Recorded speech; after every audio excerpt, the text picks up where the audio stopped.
Hello everyone, this is Gruhini from Gruhini's World.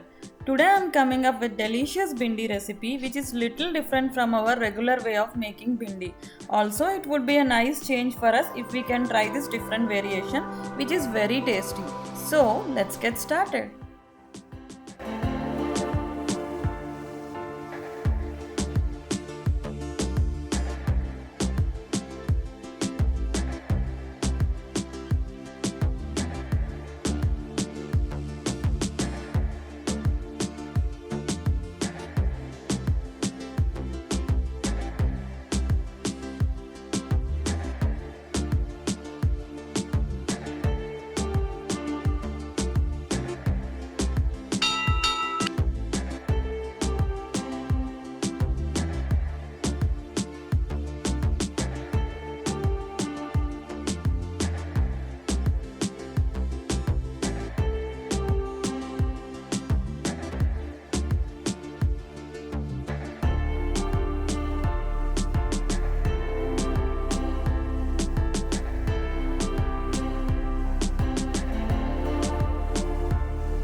Most people love onions, and this double treat of onions with fiber-rich bhindi makes this dish very special and tasty.